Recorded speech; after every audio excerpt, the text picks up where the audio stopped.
ನೇರವಾಗಿ ಹೊಕ್ಕೇರಿ ಅಂತ ಸರ. ಈಗ ಕೊಟ್ಟಬಾಳಿಗೆ ಹೊರಗೆ ಕೂತಿರಲ್ಪ. ಹಾ, ಒಂದ್ ನಿಮಿಷ. ನೀನು ತಾವು ಹೋಗಿರಲ್ಲ ಸರ್. ಮೋಟರ್ ರಿಪೇರಿ ಹೋಗ್ಯಾವ ಅಂತ ಹೇಳ್ತಾರೆ ಸರ್. ಎಲ್ಲಿ ಹೋಗ್ಯಾವ್ರಿ? ಅತನಿ ಹತ್ರ ಹೋಗ್ಯಾವ ಸರ. ನಮಗ್ ಹಂಗ ಒಟ್ಟ ಸುಳ್ಳದು ಹೇಳ್ಬಾರ್ದ್ರಿ. ಕರೆಕ್ಟ್ ಇಲ್ಲ. ಹೊಕ್ಕೇರಿ ಒಳಗೆ ಏನ್ ಹೇಳಿರಿ? ಬೆಳಗಾವ್ ಹೋಗ್ಯಾವ ಬರ್ತಾವ ಅಂತ ಹೇಳಿದ್ರಿ. ರಿಪೇರಿ ಬಂದ್ಸರ್ ಸರ. ಒಟ್ಟ ತಿಳ್ಕೊಬೇಡ್ರಿ. ನಾ ಬೆಳಗ್ಗೆಯಿಂದ ಅದಕ್ಕ ಮಾತಾಡಿಲ್ಲ. ನಾನು ಬೆಳಗ್ಗೆಯಿಂದ ಅದಕ್ಕ ಮಾತಾಡಿಲ್ಲ ಸರ. ನಮ್ ವಿಷಯ ಮೊದಲು ಕೇಳ್ರಿ. ನಾವು ಹೋರಾಟ ಕುಂತ ನಂತರ ಪ್ರಸ್ತಾವನೆ ಸಲ್ಲಿಸ್ತೀನಿ. Motor repair ಹೋಗ್ಯಾವು. ಏನ್ ಅಸಂಬದ್ಧ ಉತ್ತರ ಒಟ್ಟ ಕೊಡಂಗಿಲ್ಲ ಸರ್. ದಯವಿಟ್ಟು ನಿಮ್ಗೆ ಗೌರವ ಕೊಟ್ಟಿವಿ ನಾವು. ಇಲ್ಲಿ ಬೆಳಗ್ಗೆಯಿಂದ ಎದ್ರ ಸಂಬಂಧ ನಮ್ಗೆ ಕೊಟ್ಟಿವಿ ಸರ್. ನಾವು ನೋಡಿದಾಗ ನಮ್ಗೆ ಕೆಲಸ ಇಲ್ರಿ. ಇವೆಲ್ಲ ಬೇರೆ ಬೇರೆ ಜಿಲ್ಲೆ, ರಾಯಚೂರು, ಬಳ್ಳಾರಿ, ಕೊಪ್ಪಳ, ಯಾದಗಿರಿ ಎಲ್ಲ ಜಿಲ್ಲೆಯಿಂದ ಬಂದಾರ ಸರ್. ಇಲ್ಲಿ ನಾವು ನಿಮ್ಗೆ ಗೌರವ ಕೊಟ್ಟಿವಿಲ್ರಿ. ಮೋಟಾರ್ ಯಾರು ರಿಪೇರಿ ಕೊಟ್ಟಾರ ಈಗ ಸದ್ಯ ಮಾತಾಡ್ರಿ. ಯಾವಾಗ ರಿಪೇರಿ ಆಗಿ ಬರ್ತಾವ ಕರೆಕ್ಟ್ ಆಗಿ ಹೇಳ್ರಿ. ಹನುಮಾನ್ ಆಗಿರ್ಬೋದು, ಕೊಟ್ಟಬಾಗಿ ಆಗಿರ್ಬೋದು. ಇಷ್ಟು ದಿನದೊಳಗೆ ನಾವು ಒಂದು ಸಮಂಜಸ ಸರಾಸರಿ ಎಷ್ಟು ದಿನದೊಳಗೆ ನಾವು ಮಾಡಿ ಕೊಡ್ತಾರಂತ ಉತ್ತರ ಬರ್ಕೊಡ್ರಿ ಸರ. ಇಲ್ಲ ಇಲ್ಲೇ ಕೊಡ್ರಿ, ನಾವು ಇಲ್ಲೇ ಕೊಡ್ತೀವಿ. ಸುಮ್ಮನೆ ಅಸಂಬದ್ಧ ಉತ್ತರ ಬೇಡ ಸರ್. ಒಟ್ಟ ಬೇಡ ಸರ್. ಅಲ್ಲಿ ಹೊಕ್ಕೇರಿ ಒಳಗ ಸರ್, ಹೊಕ್ಕೇರಿ ಒಳಗೆ ಎಸ್ ಸರ್ ತಾವು ಅದ್ರ ಹೊಕ್ಕೇರಿ ಒಳಗೆ ಮೋಟಾರ್ ರಿಪೇರಿ ಹೋಗ್ಯಾವಾಗ ಬರೀ ಇಂಥ ಉತ್ತರಗಳು ಬರಾಕತ್ತೇವ ಸರ್. ಬೇಡ. ಮತ್ತೆ ಇದ್ರ ಬದಲು ನಾವು ಹೊಳ್ಳಿ ಉತ್ತರ ಮಾಡೋದು ಬೇಡ ಸರ್. ಈಗ ಹೆಂಗ ಹೈವೇ ಏನಾಗ್ತದೆ ಸರ್, ಕ್ಲಿಯರ್ ಉತ್ತರ ಬರಲಿ. ಸರ್ಕಾರಿ ಯೋಜನೆಯಲ್ಲಿ ಏನಿರಲಿ ಒಂದು ಸರಾಸರಿ ಸರ್ ಇಷ್ಟು ದಿನ ಮಾಡಿ ಕೊಡ್ತೀನಿ ಅಂತ ಅವ್ರು ಹೇಳಿದ್ರಂದ್ರೆ ಮಾತಾಡಕ್ ಬರ್ತದೆ.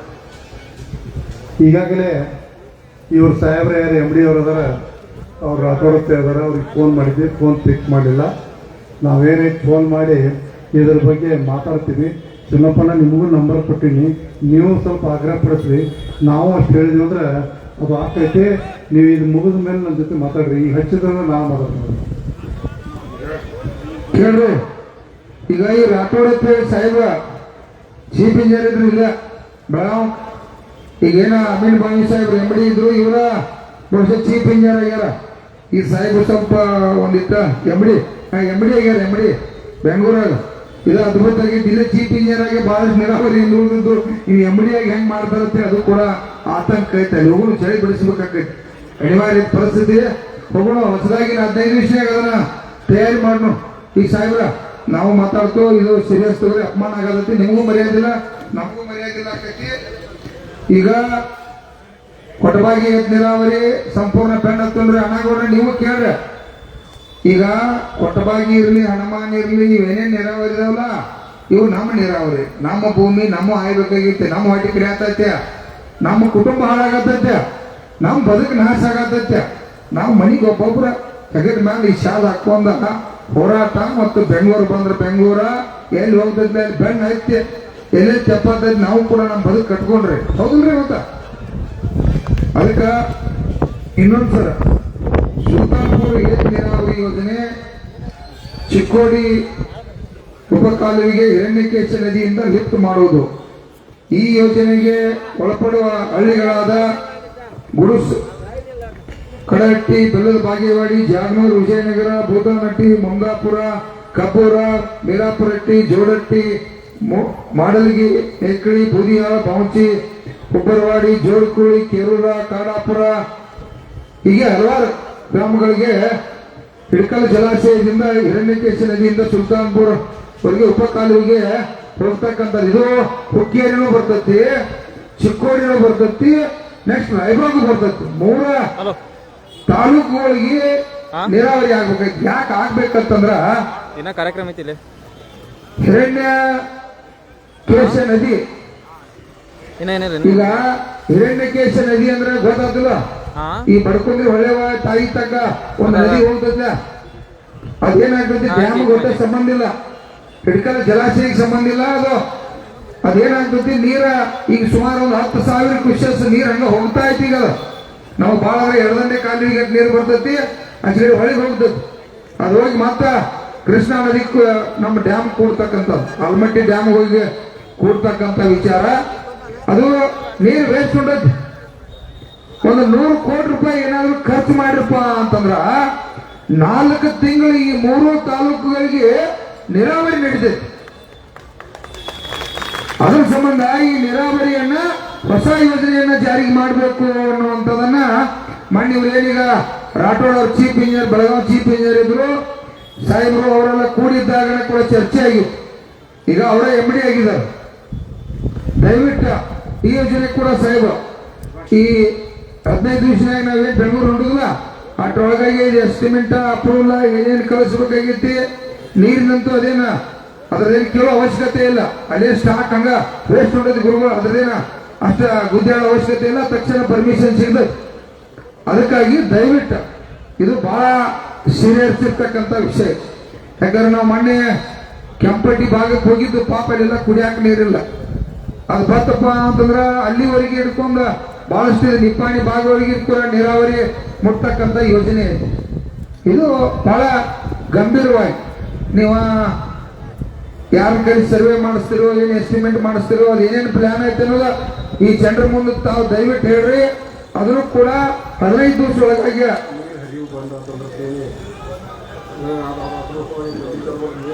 ಈಗ ಯಾರ ಆಯ್ತಾಯ್ತು ಅವರು ಬಂದ್ರೆ ಏನ್ರಿ ಅದ್ರಿಂದ ಮಾತಾಡ್ಲಿ. ಈಗ ಮುಗಿಲಿಗಪ್ಪಲ ಈಗ ಅವ್ರು ಯಾಕೆ ಹೋಗಂಗಿಲ್ಲ ಕೊಡ್ತಾರಪ್ಪ. ಇನ್ನ ಏನೇನಿದಾವ ಮಾತಾಡೋ. ಈಗ ಏನು ಈ ಬೇಡಿಕೆ ಇರೋದು ಕಂಪ್ಲೀಟ್ ಆಗಿಲ್ಲ. ಹತ್ತನೇದು ಮಾತಾಡಲೇ ಇಲ್ಲ. ಹತ್ತನೇ ಅವರು ಬಂದಿರಿ, ರಾಯಬಾಗದವ್ರು ಬಂದಿರಿ, ಚಿಕ್ಕೋಡಿ ಅವ್ರು ಬಂದಿರಿ, ಎಲ್ಲಾ ತಾಲೂಕು ಮುಖಂಡರು ಬಂದಿರಿ. ಕೇಳ್ರಿ, ಅದೇ ನಮ್ಗೇನು ತೊಂದರೆ ಇಲ್ಲ. ಈಗ ಸಾಹೇಬ್ರ ಇದು ಆಗ್ಲೇಬೇಕ. ಇದಕ್ಕಂತೂ ನಾವೆಲ್ಲದಕ್ಕೂ ಹೋಗೋರು ಇನ್ನು 15 ದಿವಸನಾಗ ಒಟ್ಟ ಈ 15 ದಿವಸನಾಗ ನೀರ ಎಸ್ಟಿಮೇಟ್ ಡಾಕ್ಯುಮೆಂಟ್ ಅಲ್ಲಿ ಹೋದ ಮತ್ತೆ ನಿನಗೆ ಫೋನ್ ಬರೋರು ಸಾಹೇಬ್ರು ಕರೆ ಸುಡ್ರು ನಾನು ಬರ್ತೇನೆ. ಹೋರಾಟಕ್ಕೆ ಬರ್ತಾರೆ. ಅದು ಬೇರೆ ಅದ್ರ ಫೈಲ್ ಎಲ್ಲ ತಗೊಂಡು ಓಕೆ ಮಾಡ್ಕೊಂಡ್ ಬರ್ಬೇಕಲ್ಲ. 15 ದಿವಸ ಒಳಗೆ MD ಆಫೀಸ್ ಒಳಗೆ 5 ಪ್ರಸ್ತಾವನೆ 100 ಕೋಟಿ ಎಷ್ಟಾಗ್ತದೆ, 110 ಕೋಟಿ ಆಗ್ತದೆ. ಅಲ್ಲ ಸಬ್ಮಿಟ್ ಮಾಡಿ ನಿಮ್ಗೆ ಗಮನಕ್ಕೆ ತೊಗೊಂಡ್ಬರ್ತೀನಿ.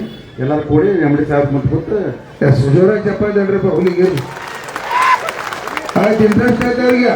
ಆದ್ರೆ ಇದು ತಳ ಬುಡಾವ ಸ್ವಲ್ಪ ಸರಿ ಇರಂಗಿಲ್ಲ. ಕೆಳಗಿನ ಮಂದಿ ಮ್ಯಾಲಿನ ಮಂದಿ ಸ್ವಲ್ಪ ಸರಿ ಇರೋದಿಲ್ಲ. ಇವ್ರಿಗೆ ನಾವು ಕೂಡ ಬೆಂಬಲ ಕೊಡ್ಬೇಕಾಕೈತಿ, ಸಹಕಾರ ಮಾಡ್ಬೇಕಾಕೈತಿ. ಕೇಳ್ರಿ, ಯಾಕಂದ್ರೆ ಇದೆಲ್ಲ ವ್ಯವಸ್ಥೆ ಕ್ಯಾಪ್ ಹೋಗೈತೆ. ಏನಾಗೈತಿ, ಮೊದಲು ನಮ್ಮ ರಾಜ್ಯದ ಮುಖ್ಯಮಂತ್ರಿ DK ಶಿವಕುಮಾರ ಸಾಹೇಬ್ರು ನೀರಾವರಿ ಮಂತ್ರಿ ಇದ್ರು. ಅವರೆಲ್ಲ ಇದ್ದಾಗ ನಾವೇನೋ ಮಾಡ್ತಾರೋ ಬದಲಾವಣೆ ಮಾಡ್ತಾರಂತೇಳಿ ಬಹಳಷ್ಟು ಗಂಭೀರ ಇಟ್ಕೊಂಡಿರ್ತಕ್ಕಂಥವ್ರು. ಅವ್ರು ಯಾಕೋ ಈ ತಳಮಟ್ಟ ಹಾಳಾಗ್ತಕ್ಕಂಥ ಚಟುವಟಿಕೆಗಳಿಗೆ ಸಾಥ್ ಕೊಡ್ಲಿಲ್ಲ. ಈಗ ಅದು ರಾಜ್ಯದ ಮುಖ್ಯಮಂತ್ರಿ ಆಗ್ಯಾರು. ಈಗ ಯಾರ ಮಂತ್ರಿ ಯಾರ್ಯಾರೀಗ ರಾಮಲಿಂಗಾರೆಡ್ಡಿ ಸಾಹೇಬ್ರು ಜಗಳಾಡಿ ಅವರನ್ನ ರಾಜೀನಾಮೆ ಕೊಟ್ಟು ಒಳ್ಳೆ ನೀರಾವರಿ ತಗೊಂಡಾರ. ಆಗಿದಾರ ರಾಮಲಿಂಗಾರೆಡ್ಡಿ ಸಾಹೇಬ್ರು ಕೂಡ ಹಿರಿಯ ಮನುಷ್ಯರದವರು.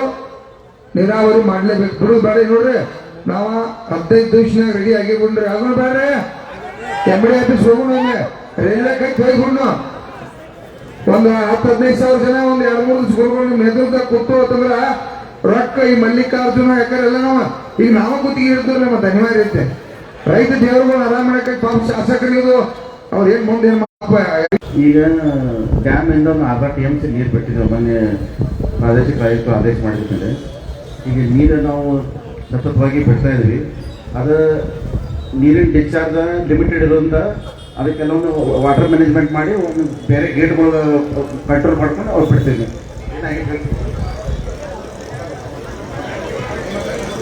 ಹಲೋ ಸರ್, ಈಗ 6 ದಿನ 15 ಹೊಂಟೈತ್ರಿ.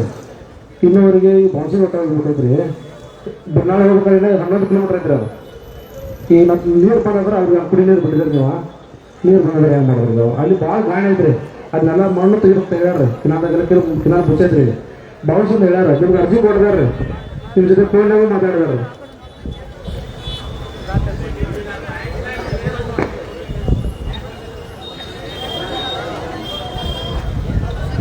ಸರ ಈಗ ನಿಪ್ಪಾಣಿ ಭಾಗದಾಗ ಕೂಡ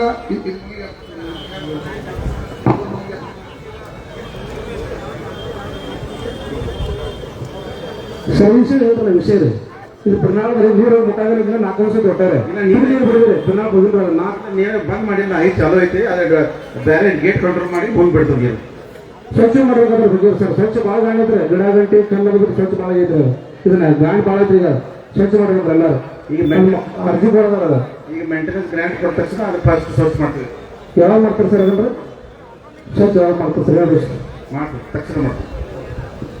ಈಗ ಸರ ನಿಪ್ಪಾಣಿ ಭಾಗಕ್ಕೂ ಕೂಡ ನೀರು ಮುಟ್ತಾ ಇಲ್ಲ. ಏನ್ ಹೇಳಪ್ಪ ನಿಂದ ಹೇಳ್ಬಿಡ್ಸು. ನಮ್ಮ ಗಳದಗಾಲ ನೀರು ಬರೋದು ತಿರ್ಗಾ ಮರಿತಕ್ಕ ಬರ್ತಾವ. ಹಾ. ಯಾಕೆ ಬರಂಗಿಲ್ರಿ ಎಲ್ಲ ನೀವು ವೇಸ್ಟ್ ಮಾಡಿದವ್ರನ್ನ ಸಾವಿರ ಕಂಪ್ಲೇಂಟ್ ಮಾಡ್ಯಾನ್ರಿ ನೀವು ರಾಜೇಶ್ ಅಂಬಿದವ್ರಿಗೆ ನಿಮ್ದ ಗಣಪಗೌಡ್ರು. ಹೌದು ಅಲ್ಲಿ ನೀರು ಹೊರ ಹೊಂಟಿದ್ರಿ ಎಷ್ಟೋ ವರ್ಷ ಆಯ್ತು ಹೊಂಟಿದ್ರಿ 98 ಕಿನಾಲ್ ತೆಗ್ದಾರ್ರಿ ನೀರು ಬರೋದ್ರಿ ನಾವು ಇನ್ನೊಂದು ಕಡೆ ಆ ಕಡೆ ಬೇರೆ ಕಡೆ ಬಿಸಿ ಇರೋದ್ರಿಂದ ಅದನ್ನ ಮಾಡಕ್ ಆಗಿಲ್ಲ ಸರ್. 2 ದಿನದಲ್ಲಿ ಅದನ್ನ ಕ್ಲಿಯರ್ ಮಾಡಿ ಕೊಡ್ತೀನಿ ಸರ್. ಈಗ ಸಾಹೇಬ ಇವ್ರಿಗೆ ಎಲ್ಲರಿಗೂ ಕ್ಲಿಯರ್ ಆಗಿ ತಳಮಟ್ಟ ಅಧಿಕಾರಿಗಳಿಗೆ ಹೇಳ್ಬಿಡ್ರಿ, ನಾವು ಬಂದ ರೈತರ ಅಲ್ಲಿ ಕೇಳಿದಾಗ ಅದನ್ನು ಸ್ವಚ್ಛ ಮಾಡೋದು ಅಲ್ಲ. ಈಗ ನಿಮ್ಮನ್ನ ಎದುರಿಗೆ ತರಬೇಕು, ಮುಂದೆ ನೀರು ಬರ್ತೈತೆ ಅನ್ನುವಂತ ಅನಾಹುತ ಇದ್ದರೆ ಪಟ್ಟ ಸ್ವಚ್ಛ ಮಾಡ್ಕೊಂಡು ಕಡಿತಾಗುದ ಅಂದ್ರೆ ನೀವು ಪಗಾರ ಕೊಟ್ಟು ಕೆಲಸ ಮಾಡಕ್ ಇಟ್ಟೈತೆ.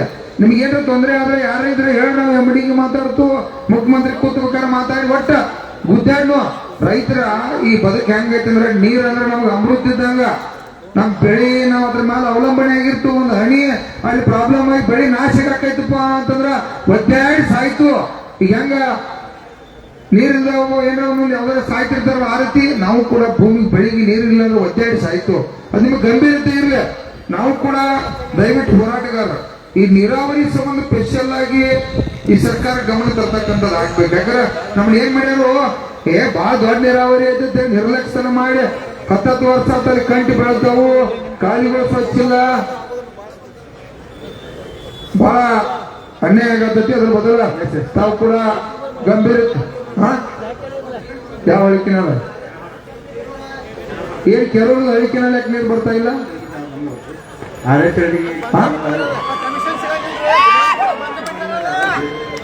ಸರ್ ಆಯ್ತು ನೀರ ಮುಂದಿನ 25 ವರ್ಷ ಆದ್ರೆ ನೀರ್ ಎಷ್ಟು ಸಲ ಹೋಗಿ ಹಚ್ಚೇರಿ ನೀವು ಹೇಳ್ರಿ. ನೀವು ನಡದಿ ಲಾಸ್ಟ್ ನಡದಿಗೆ ಎಷ್ಟು ಸಲ ಹೋಗಿ ಹಚ್ಚೇರಿ? 25 ವರ್ಷ ಆಯ್ತು.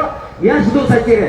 ಈ ಸದ್ದ ಕೇರಳದಿಂದ ನಡದಿ ತಗ ಕಡದ್ರ ನಿಮ್ಮ ಆಫೀಸ್ ಬಿಲ್ಡಿಂಗ್ ಕಟ್ಟಾಗ ಕಡಿ ಹಾಕಾವ ಅಂತ ಕಡಿ ಸದ ಕಿನಾಲ್ದಾಗ ಒಬ್ರು ವಿಚಾರ ಮಾಡಿ ನೀವು